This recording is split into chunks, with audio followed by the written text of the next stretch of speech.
Welcome to the Metropolitan Club. I'm Steve Marks. I'm a chairman of the board of the Columbus Metropolitan Club and president of Hannah News Service here in Columbus. It's great to see everyone here today. Today's forum, Leadership Under Fire, is brought to us with support from Fulgren Mortine, Barbara K. Fergus, and Dispatch Media Group, each represented by many friends and associates here today. Won't you please help me thank them?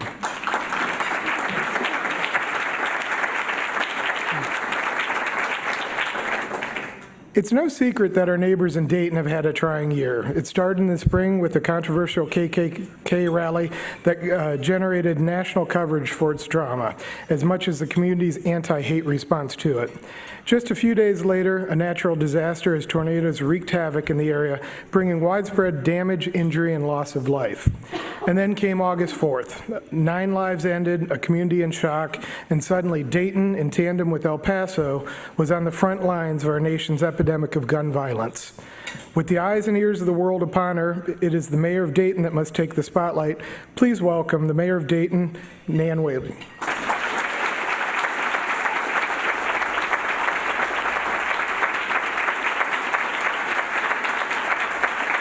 And our host today is journalist at WBNS 10 TV, Jerry Revish. Jerry, the floor is yours. Thank you. Thank you, Steve. I was talking to the mayor earlier this morning, and during the course of the conversation, she said, you know, Dayton's changed the world before, and it's going to change it again.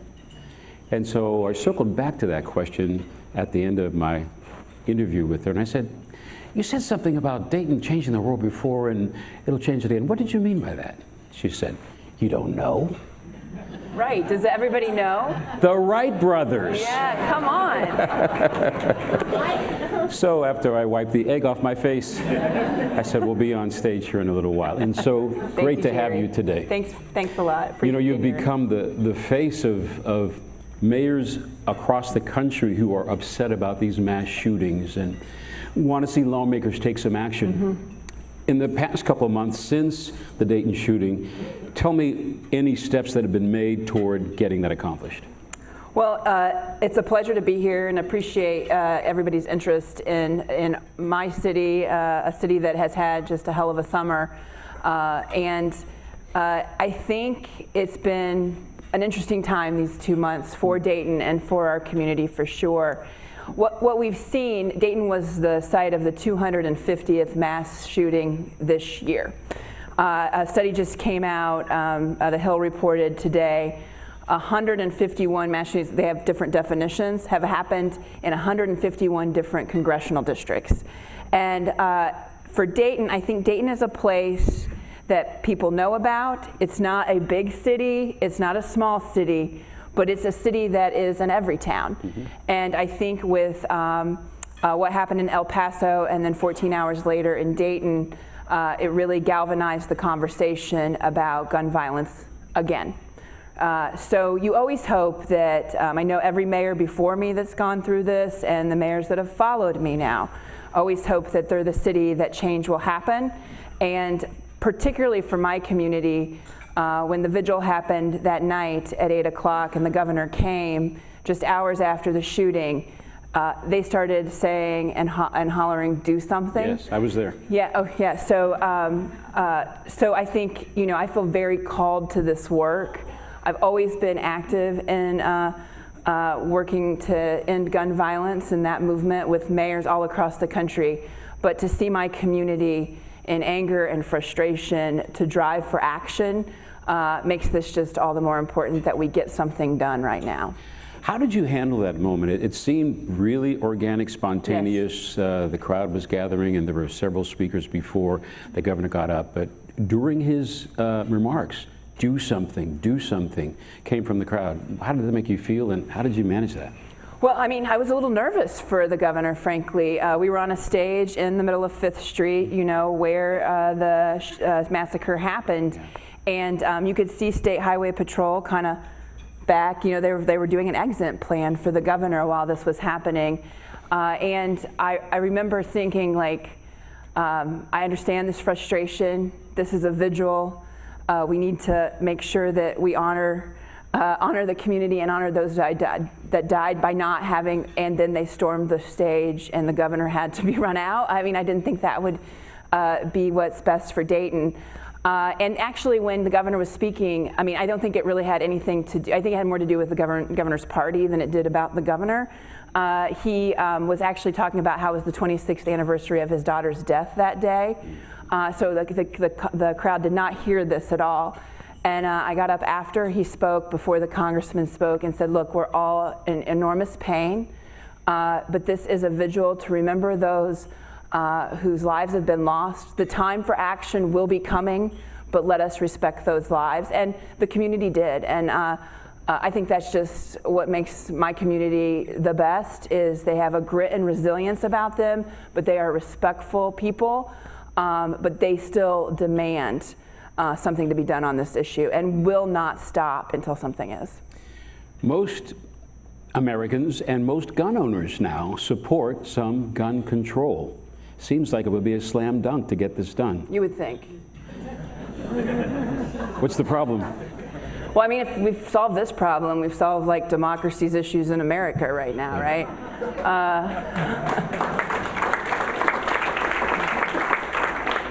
You know, look, 90% of Ohioans, the vast, I think it's in the 80s, of gun owners support a background check. I don't think, and I said this to you earlier, I don't think 90% of Ohioans support the Ohio State Buckeyes, but they support common sense gun legislation on background check. Crowd here. Think about it. I mean, Toledo is up there. They're part of Ohio. Yeah. So it is so frustrating to come both to DC and to Columbus and see just, you know, no conversation, no willingness to engage, no discussion, because they're gerrymandered and they know they don't have to. I think the state of our politics, both in Ohio and in America, is you actually get dinged for governing if you're in the Republican Party. You know, if you come to compromise, if you come to build a way forward, you're probably going to be primaried. And because they're in these districts that are so extreme, that's their only concern. And I think that's what's happening in our politics, and you see it over and over again, and that's why it just keeps on pulling this way. What do you make of the governor's 17-point plan regarding gun legislation? I support it. I always say, you know, I'd like the step to be this far, and I think the governor's about this far, but considering 2 years ago we were over here putting guns in daycare centers, I think we've moved the boat, and I'm grateful for him for that. And this is a good step, a good first step. Let's talk about Sunday, August 4th for just a little bit. Where were you when you got the news, and how did you move through that day? I was in bed. The night before, I had gone to a couple of cookouts. A friend had a birthday. The CEO of CareSource, he's from Hawaii originally, so he was having a luau, so I was there that evening, and I had looked on my phone and saw that the El Paso shooting had happened, and I said to my husband, oh no, this has happened to Dee. Dee Margot's the mayor there, he's a Republican, and I said, oh, I'll call him tomorrow, you know, because it was late in the evening, and you always call the mayors that this happens to, and there's too many of us. And then the next morning at 4 in the morning around then, my doorbell was ringing, and it was a city attorney. And I'd taken my phone with me. I'd woken up my husband, taken my phone down, looked at the phone, and just as I was opening the door, someone had texted me, I just saw the news. And I don't know what they were doing at 4 in the morning up, but they texted me that. And I knew something had happened then. And so I knew it wasn't just like a neighbor that needed something. And I opened the door and said, what happened? He said, there's been a shooting in the Oregon district, 9 people are dead. I immediately wanted to like go throw on my yoga pants and like head to the scene. My husband's a little more thoughtful than I am and said, you should probably shower and get ready for the day. And the city attorney said, yeah, you've got a little bit of time here. So I got dressed, went to the operating control center where police and fire were and the city team. We set it up in the convention center, which is just half a block away from the district. Walked the district, the bodies had already been gone, but the pools of blood, The placards where each shooting lot were just all over the street. Saw the car that the shooter had gone back to put together the gun, and then went and told the community and the country what had happened at 7 a.m. When you looked into the eyes of those families, and when did you contact them? Was that night or later? So we worked to contact them. I didn't contact them personally. We have a really good program, a victim witness program, a victim advocate program that the county prosecutor does. Yeah. We did not release the names of the victims until 1 p.m.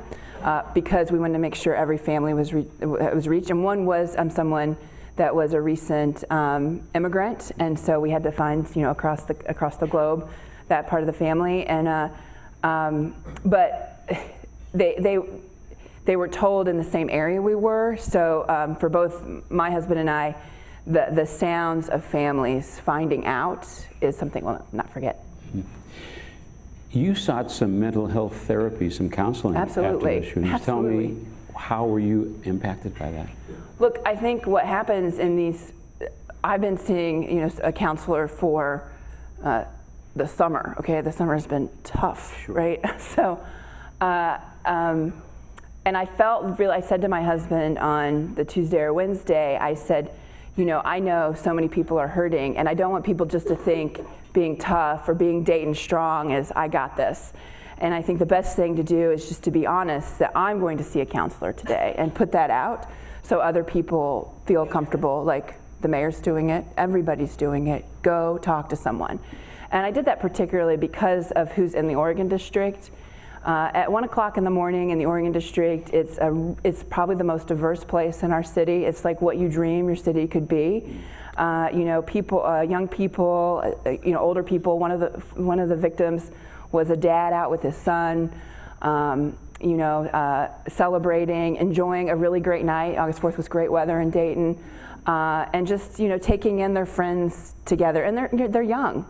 And I've gotten notes since then of kids going back to Wright State and they're having a hard time with crowds. The bartenders have a really hard time with sirens now. The neighbors in the neighborhood, it's a historic district around it, cannot take fireworks. So the ball field was supposed to do fireworks August 31st. We got them to cancel them. That lives with you. This is going to have a tail for Dayton for years, and so I want to make sure that people know that, yeah, it's okay that it's affected you. Even, people that weren't in the district but normally are there on Saturday nights have survivor guilt. Well, I could have been in the taco line. I could have been at that bar. And so it's had this ripple effect through our community, not just the families and those that have lost friends or those that are wounded, but through the whole community, because the Oregon district is the place where people come together. And so I just thought that was very important. And same with our first responders, the same thing with them. Our chief has really changed culture around that yeah, being strong means talking to someone, and we have to do that for ourselves and for each other. What provision have you made for citizens who have needed to talk to someone? So we have actually, we had an open to site in the district so people could just walk in for mental health, and then still we have opportunities for people that were in the district that day that they have free services through our Adams board. They've been terrific. We are doing program. I'm going to go do. There's mental health first responder, like kind of like how you learn CPR, how you can kind of see the signs of mental health. I'm doing that for the day to learn, and my staff is doing that as well. We're encouraging bartenders to do that in the district. Frankly, there's probably a lot of self-medicating going on right now in Dayton in those bars, and so we want to make sure that they have opportunities to see signs to help people through this issue. When President Trump decided to visit Dayton, were you surprised at first, and then were you surprised by the haters that you acquired along the way, people upset with what they saw as you disrespecting the president? What was the first part of the question again? Well, let's just take it from here. You've acquired a few haters along the way. More love than hate. I'm sure. Just a few people. And I'm sure you know the letters that have come to you and emails and all of that. Yeah, so the president called me Sunday night, as he should, and offered his condolences and said he was coming to Dayton. And I said, you're welcome to come to Dayton. And then, the next day he announced he was coming to Toledo, and I was okay with that too.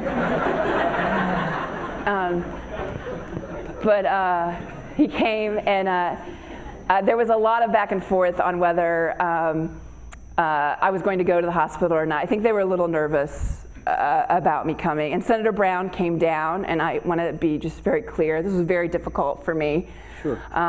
The president, when he announces he's coming, he puts our county as a county, one of 209 counties in the country that voted 50-50.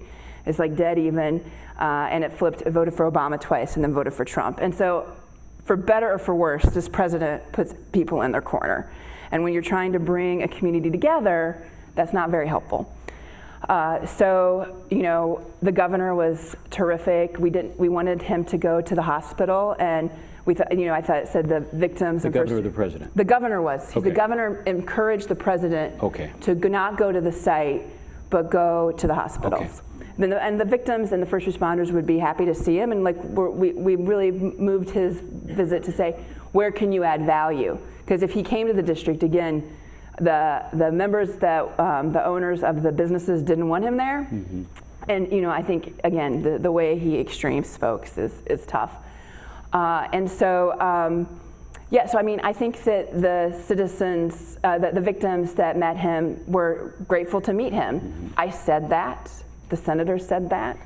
And then the president was very unhappy that we said that they were grateful to meet him. So I'm still at a loss on why the president is upset. I don't understand him, so I don't think I'll ever figure that out.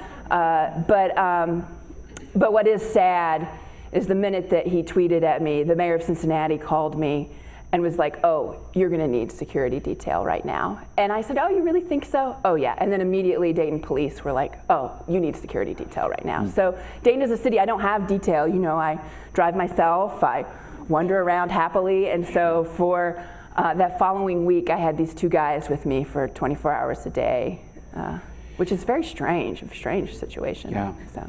So now we come to a place where the president has got the up or down on whether anything's going to move forward legislatively in Congress. But we can still do something in Ohio. Yeah. So he's not the end all. Yeah. And we, the mayors, we went the first day of when they came back from recess, the 1st of September. Mayors, both bipartisan, across the country came. We met with the White House. And we met with particularly Republican senators that would be key in this.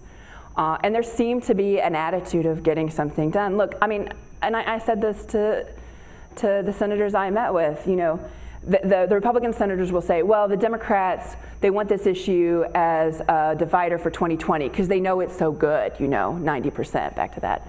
And I said, look, mayors don't care about the 2020 election. Mayors want action now. We want to give the politics of possibility here. Like where is the space that we can get something done on background checks? How can we do that? How can we be helpful? Because we're not waiting till after 2020. We need it done now. And I think that's where the mayor's voice is so powerful in that work, because we are mostly Democrats. There are some Republicans, but we're in the cities and we're giving space for folks to come together and get action. And I haven't given up hope. I still think people are talking about it nonstop. I just worry that the air is filled with impeachment now. The president is just consumed about that, and so I don't know if he can do two things at once. So we've got this new roadblock, this new sort of diversion from that. You say we can do things in Ohio, so where's the pressure, where's the heat being turned up at the State House?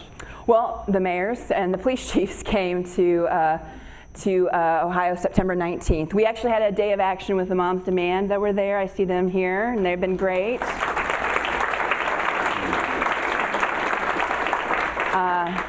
And we came and met with the Senate Majority Leader, the House Minority Leader, and the Governor.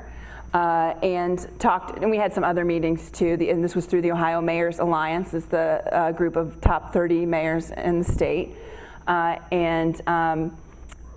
think we're going to get somewhere there. I feel like the governor is driven in a way that the president is not on this. We were together Friday at a mental health summit in Dayton for pediatric, for children. The week after we announced the summit, over 700 people from across the state came.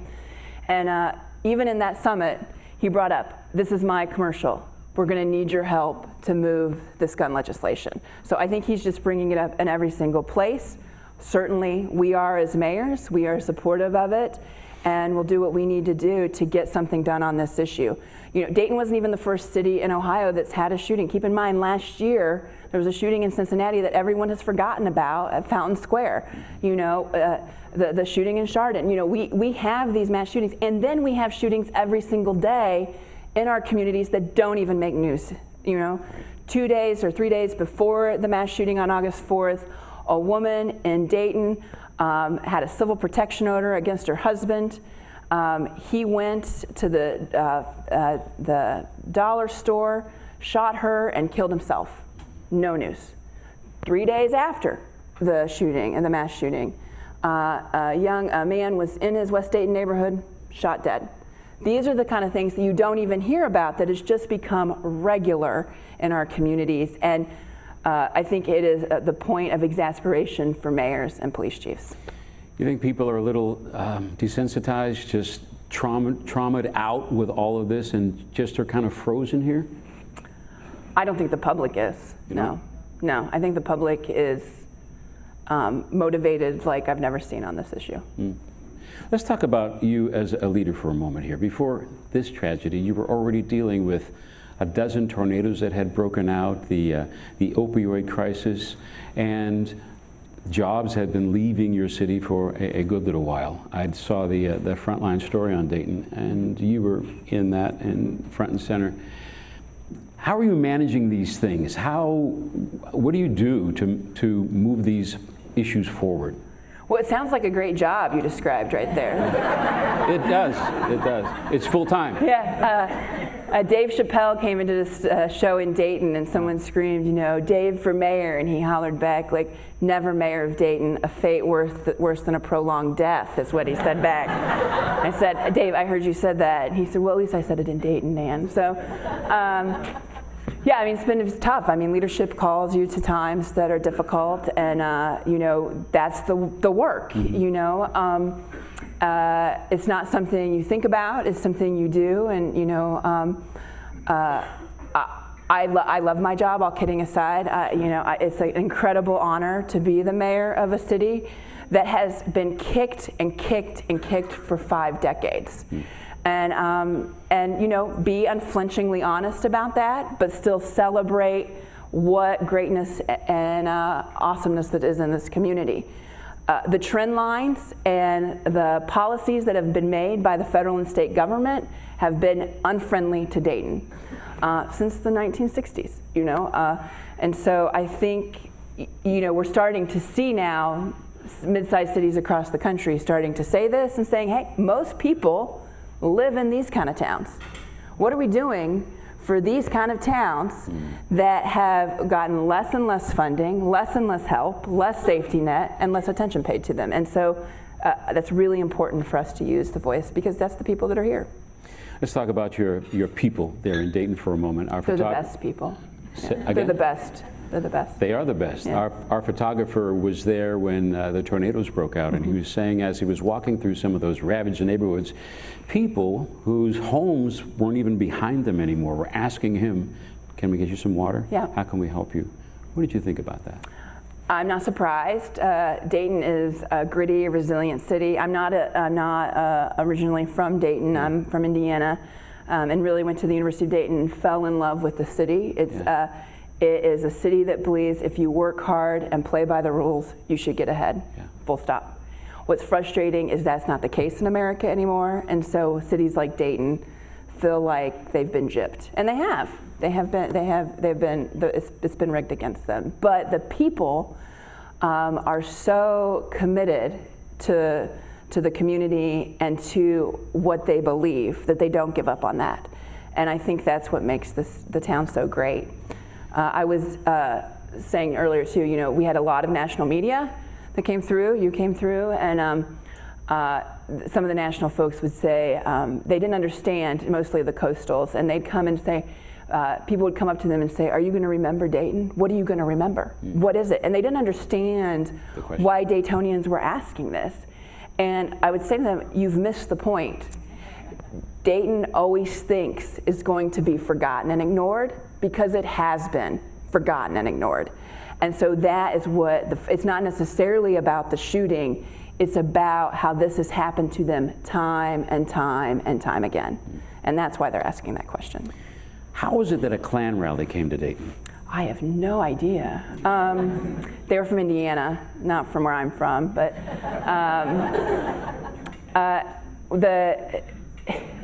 we do not, where they came, the city does not permit this area. It's a county permit.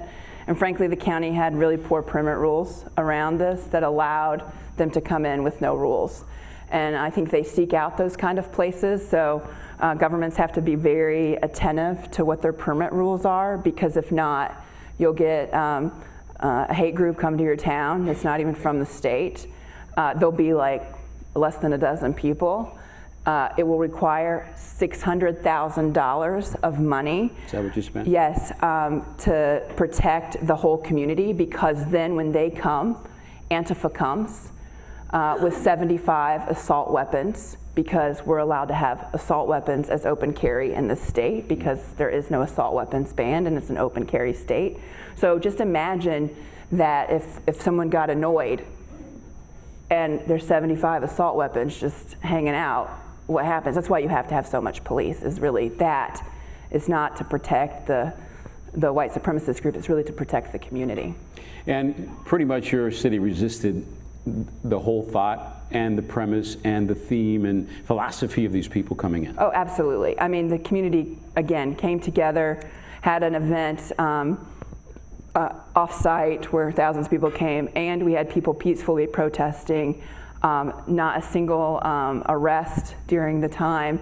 You know, I think people were looking for a powder keg. You have to be very prepared, you know, particularly post-Charlottesville about these things.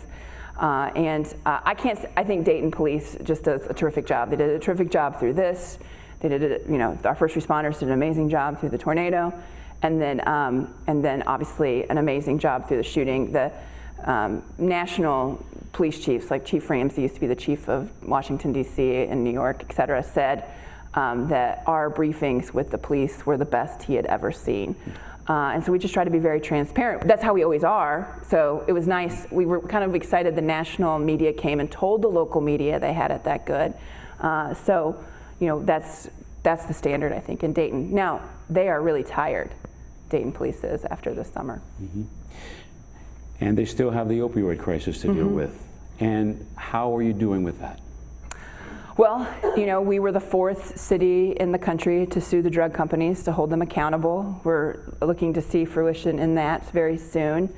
And then we came together as a community. More than 200 organizations came together to put what we like collective impact models in Dayton. How can we collectively impact this issue? How can we come together and align? And from 2017 to 2018, our accidental overdose deaths were cut in half. That's over two, yeah, thank you.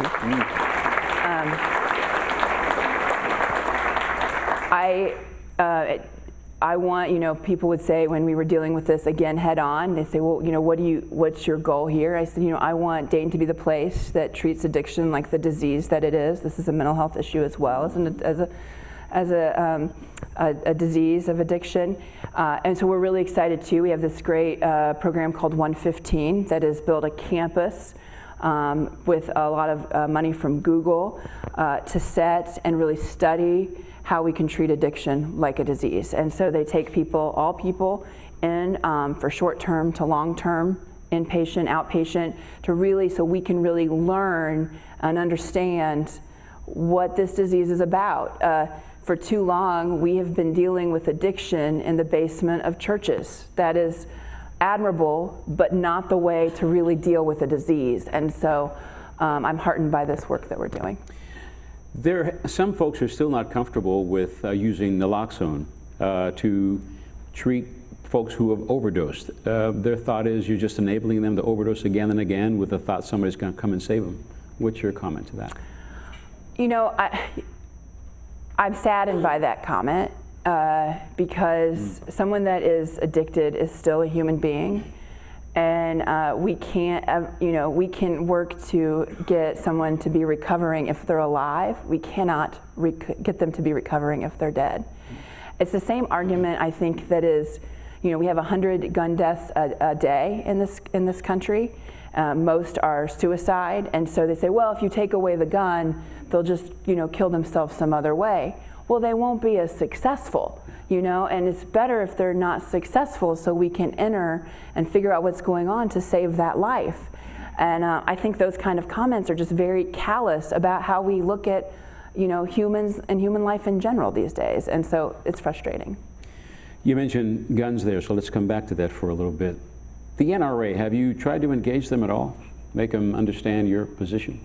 No, I think the governor has, but no, I have not. Okay. Would you? And what would you say?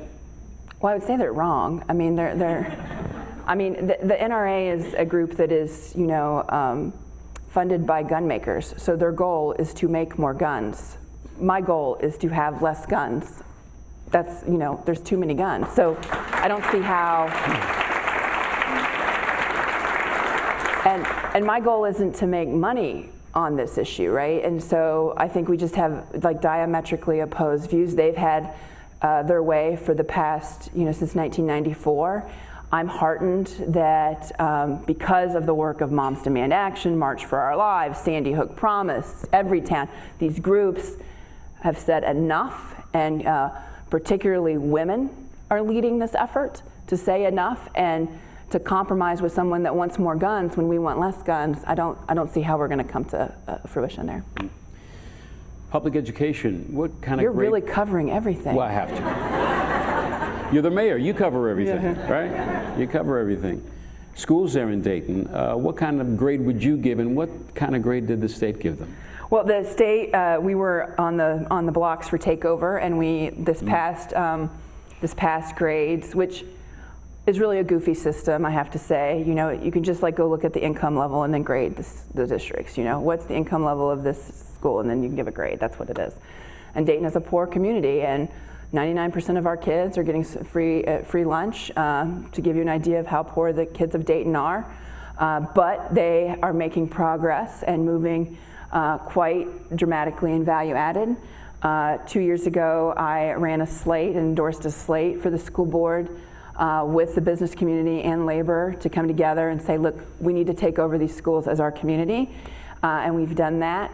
And you know, in 2016, Dayton was the first city to pass an income tax levy, actually, to provide high-quality preschool for every 4-year-old in our city. So we invest in our young people. And I'm really proud of that, and I think that's what we're continuing to do. It is not something that is going to be perfected overnight. There are no silver bullets, because really we're dealing with issues of poverty and long-stem, you know, generational issues of that. And so to expect the schools to solve an issue where 70% of it's actually in the neighborhoods and in the homes, I think is not the way to go. I think we have to be more holistic about this issue, and that's why it's important to a mayor. A mayor has to be involved in this because of that. It's a CMC tradition to take questions from the audience, and you see the microphone there. We're going to wrap up here in a little bit, so prepare your question, and you can get in line if you wish to ask Mayor Whaley a question. What are the bright spots for Dayton right now? What do you see in the future? Quite a bit. I mean, we've seen, first of all, since 1963, we've been losing population. 2 years ago, we actually gained population, so it not only stemming this tide, but seeing gains. Dayton's mantra and mission is we're an open and inclusive community no matter what. So no matter who you love, where you come from, or what you believe, you are welcome in Dayton. We were the first welcoming city certified in the country, being immigrant friendly.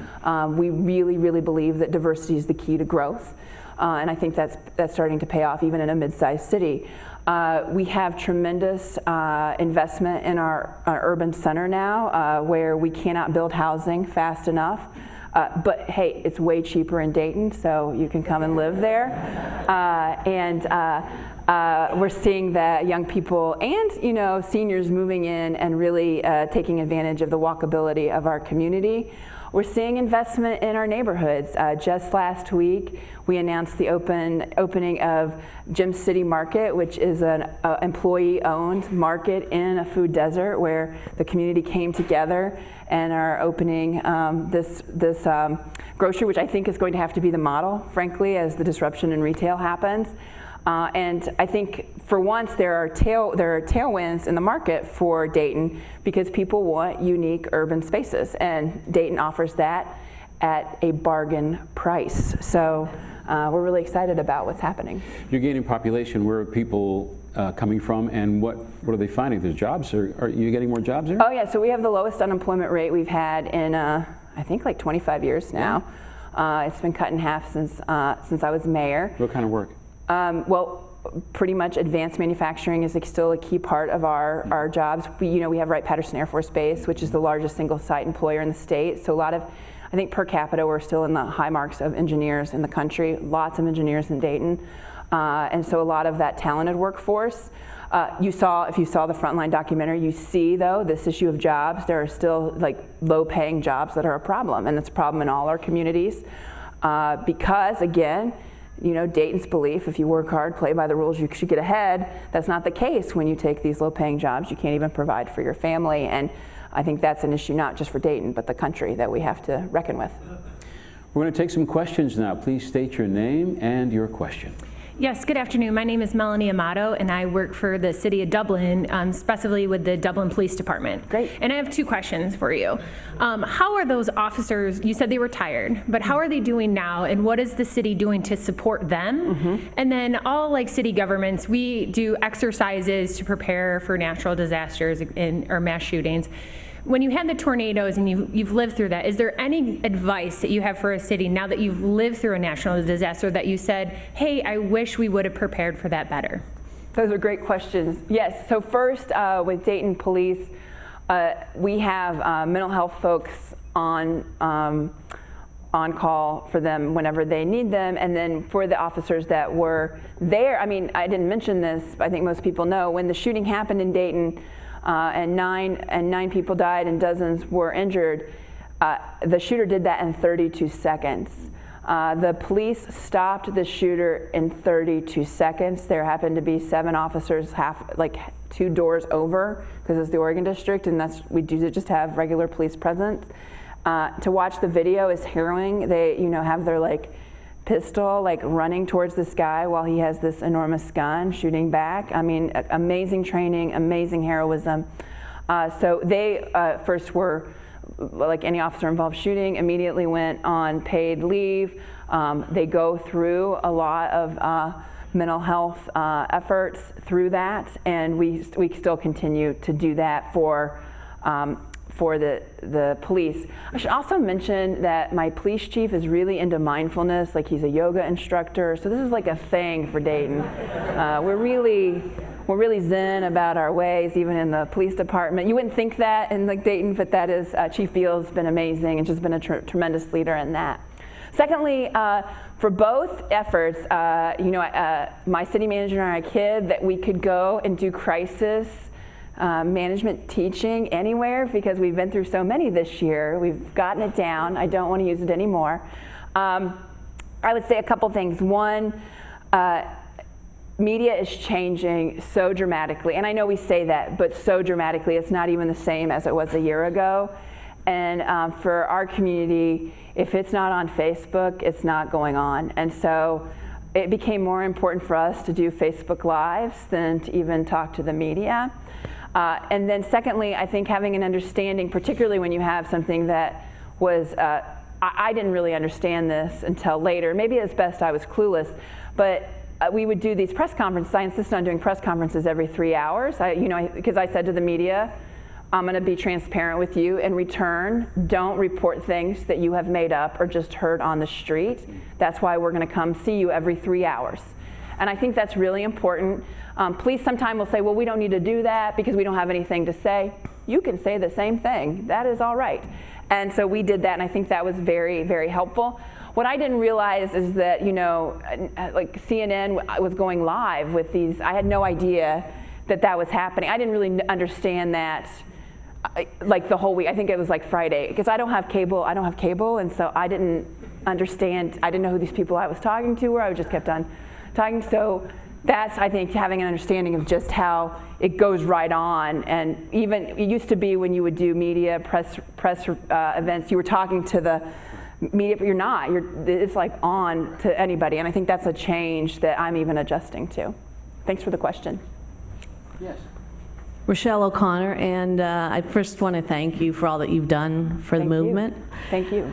As someone who lived in Dayton for 20 years, my heart was broken with all of you guys. And on a lighter note, I can't believe you didn't mention Martin Sheen or Dorothy Lane Market Right. in your advocacy for Dayton. I know the Wright brothers, though, are like the most famous people from Dayton. Wright State University, go Raiders, yeah. I do have a serious question, though.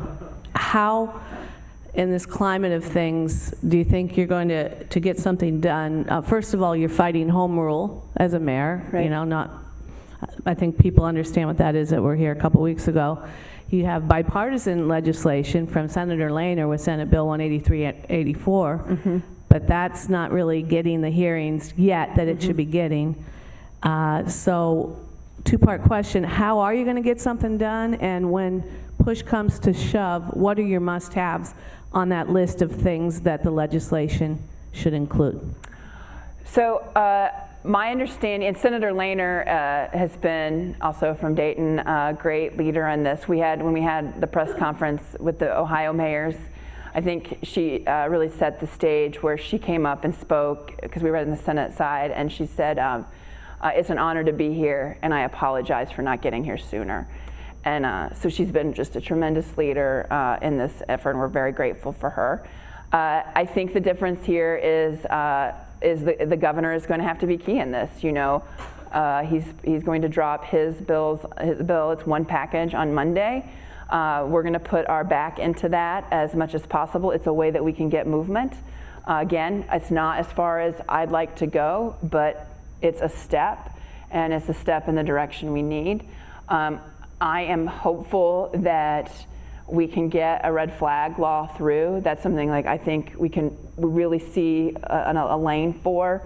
I don't think the background checks would be nearly, I think I would view his proposal will be more of like an incentive to background check. It's not a background check. Again, a step in the right direction to incentivize background checks.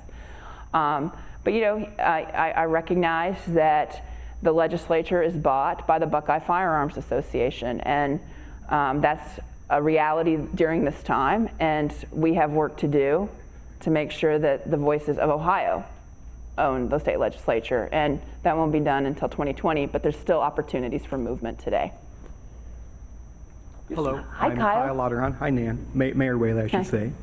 Kyle went to UD. Okay. Yes, and he just recently moved back to Columbus. Did not move to Dayton, but I'm very excited to see him. I'm sorry for that. So in 1922, the first 6 women joined the Ohio State Legislature. By the year 2022, there have been 100 years of elected women in Ohio with 0 female governors, and let alone any women nominated by either party to be governor. It's very depressing, Kyle. So I know you very much support Governor DeWine's, you appreciate Governor DeWine's support over the last 6 months, but do you see that in 2022 my daughter will see a woman in the governor's office?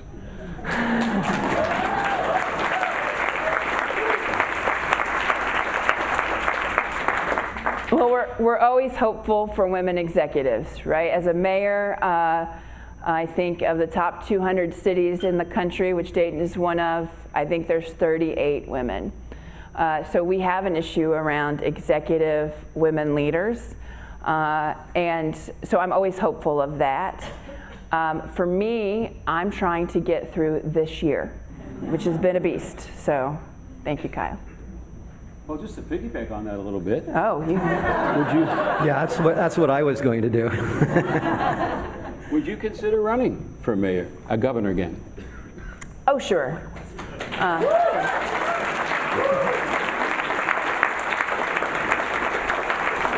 I think, I like the executive role. You get stuff done, and when you're a mayor, Governor Voinovich, do you know what he was the mayor of Cleveland, governor and senator. You know what his favorite job was? No. Mayor of Cleveland, being mayor. I mean, you can really get stuff done, and so become real about that, and the governors can do that too. Okay, thanks. Hi. Please. I'm going to move on and hand mine off because my question was going to be, what are your aspirations for the future beyond, and maybe just being mayor of Dayton is as far as you're thinking? It may be. I mean, I think this year's been really difficult. It's just been personally hard as well, and so I've really made a decision that I'm going to just get through this year. If you really want to know, my top goal of the year is to try to get my husband to let me have a dog. I'm not successful. So if you know him, please tell him I should get a dog. Some people have been helping me out on Facebook. I think, you're called to do the work, you do the work you're in, and whatever opportunities come your way, you assess those and make decisions at that time. And that's what I plan on doing. I don't really know what's next. Mm-hmm. Mark Klein, Columbus resident, longtime native Daytonian.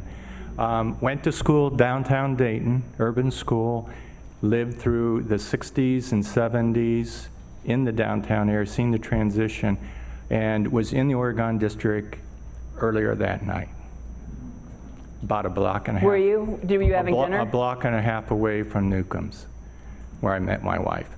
And then I come back to Columbus, and we've got such a vibrant nightlife, an urban nightlife, and corridors. And if anybody doesn't think that that can happen, I will not be fearful of being in public spaces. But I think that can happen anywhere. So you can be in the in the gallery hop, and think about that in a split second. So I know there's a lot of supporters with regards to gun legislation. Let's live our lives, let's be out there in the public, let's be engaged, but at the same time, it can happen. And I think that that's the message that you're sending. Correct. And I applaud you on everything that you do. Thank you, Mark. Love you. Thank you. Can I make a pitch here? So what can you do? I think Mark's making a great point. Please, first, I would ask you to come visit Dayton and go eat in the Oregon District. That's a great way to support us. Secondly, call the Republican legislators. Don't call the Democratic legislators, they're fine. Call the Republican legislators in the State House. Call them every day. They don't hear from anybody. Nobody even knows who they are. They will be shocked that you called them. Call Senator Rob Portman. Call Senator Portman. It makes a difference. They are paying attention to who's calling. So if you could do that every day for Dayton and for your community during this time and not forget that, that would go a long way. Thank you. Next question. Hi, I'm Lainey Cuthbert from the Columbus Metropolitan Club. Hi. Nan, along with what you just said, I have several people in my family, my in-laws, not my real family. They're your family too. Who are very big gun advocates. Sure. And their response to me when we have this conversation is, the majority of people who own guns are great people and responsible people, and I don't deny that that's true. Mm-hmm. But they say that everything that we're working on right now is never going to affect the next person who's going to be the mass shooter, because they're a bad person who is going to find guns no matter what. That argument is so insane to me, because it's like, hey, well, we know people are going to break the law, so let's just not have any laws, right? I mean, the shooter in Dayton got every piece of his gun legally, every piece. There should be a way that he should never have been able to get a hold of something that can kill 9 people and injure dozens more for, in 32 seconds. And when I went last Wednesday to the House Judiciary Committee to speak on behalf of Daytonians and mayors to call for the assault weapons ban, the response from some of the others that testified, the reason why they wanted these guns that move bullets at such a high velocity and cause so much damage was because they're really fun to shoot critters with, or I like them like my accessories like shoes. I mean, I'm not, you can go watch the whole 4 hours and see this if that's what you want to do, but I respect gun owners and people having the Second Amendment. Nobody is saying no guns anywhere. Nobody is saying that. But I also believe I have a liberty and right to walk down streets without having to worry that somebody puts a gun together that can kill people that quickly just because you like it like an accessory and you like to shoot critters. You can shoot critters with a different gun. So I think we have to say, like, there are other rights and there is rights with responsibility that comes together in this work. And we don't have any unlimited rights in this country. And the Second Amendment is one that needs limits too. Well, to sum up what you've been through this past couple of months, let's just take that because you have these other things that have been ongoing concerns. How has it changed you? How has it made you a better mayor? Well, I think I like to tell the people of Dayton, I'm definitely like the city going through a growth stage here. It's been hard. Whenever you're growing, it's difficult, and it's been incredibly painful, but it has been the greatest honor to lead our community through this. And I don't know what I've learned yet. I haven't really gotten to assess that, but I know that I will look back at this time, and I will assess a lot of pain, but I will also be completely amazed at getting the chance to lead such a great group of people through so much tough times. And I think that's when leadership is the most important, the toughest, and also the most rewarding. Nan Whaley, Mayor of Dayton. Please welcome her here. Thank you. Thank you, David. Thank you. Thank you very much.